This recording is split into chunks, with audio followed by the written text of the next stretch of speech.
speakers, evaluating.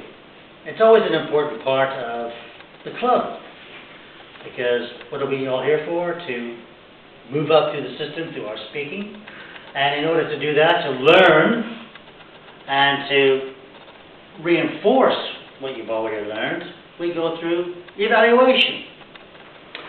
And I can say that the speaker who spoke this evening is an A1, which is the next step up from the F series.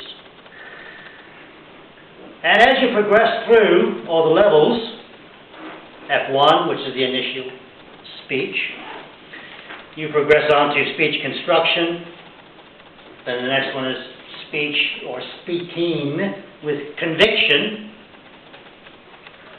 Then the next one is the use of gestures, because gestures are non-verbal, but they certainly add to the dynamics of any speaking, and I'm sure everyone will agree with that. And with gestures, there's also body movement, because you can face your crowd, you can actually point, or you can not have to look at anyone, but you still get your point across. So gestures is also part of that, and the use of voice. High, low, long, drawn out, or very quick.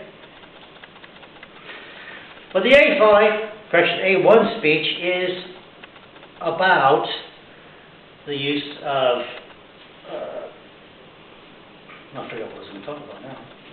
Is the vocabulary. There we go, vocabulary. And I can say that the speaker who spoke this evening did use a load of words, because it's part of the vocabulary. You're not just using simple words, but words that's, you put flowers in your language, and you can use all kinds of words. The speaker used, unwavered. Well, you don't have very many people speaking but using the word unwavered. Or keystone species. That doesn't come up very often either, but you have an idea. This speaker was confident. He came up to the podium, he put his notes on the table, they weren't too intrusive. Yes, he did refer to them once in a while, that's allowed. He used all the other elements of the speech construction and so forth, the steps. But the use of words and word pictures. He talked about an unusual subject. How often do you talk about trees or one species of trees, and how dynamic they can be? I mean, one tree or a group of trees, tree-lined boulevards. Just talking about those word pictures, as soon as you said a tree-lined boulevard, everyone can imagine you're there. You're standing on a road. You see a tree-lined boulevard. Well, that is perfect. Everyone has an idea of what he's talking about. It's unusual to talk about one subject, and it was an unusual subject, and I thought it was very interesting. Throughout the entire speech, he was confident. He had construction throughout. He had eye contact with people. Yes, there was a couple learning points. But I have to say, with confidence, that this speaker did pass his A1 speech. We're definitely going to look forward to his progression through the rest of the topics in the session. So congratulations. I'll put you out of your misery. So yes, you did pass. Congratulations. There were a couple of learning points. We all have learning points. Even experienced speakers have learning points. Sometimes we have little bubbles. One minor learning point, it's a difficult one.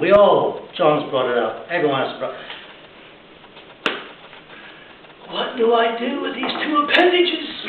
Sometimes they're here all the time, but they can be used. They could have been used for maybe the trees, 45 meters. They are big. Let's go big. And they're tall. Or they're tiny. The acorns. Tiny little acorns. You can use gestures. You could probably use a few more. There were a few more as a learning point that I kind of would like if you could maybe try to eliminate those. A friend of mine who's going to give a speech Saturday, at a wedding, I gave him him a few pointers. I said, well, when you give your speech, instead of using the word because why are you using the word is you're trying to get your thoughts together. But instead of using how about pause? Pause does two things. Pause initially does pause between sentences. It gives your audience a chance to think about what you've just said.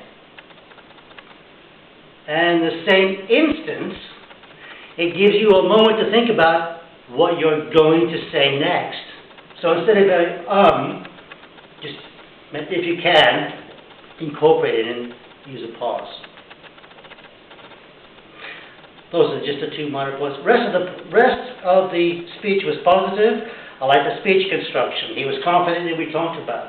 He knew what he was talking about, probably because in his city planning he has to know where the roots go for a lot of things, so it doesn't interfere with the underground services, because trees like that can really do damage to underground services and so forth. But he also brought the trees in through time. It's an important part of our heritage. It's important in all everyday life, whether we are aware of these massive, majestic trees. And I have to say, congratulations, well done.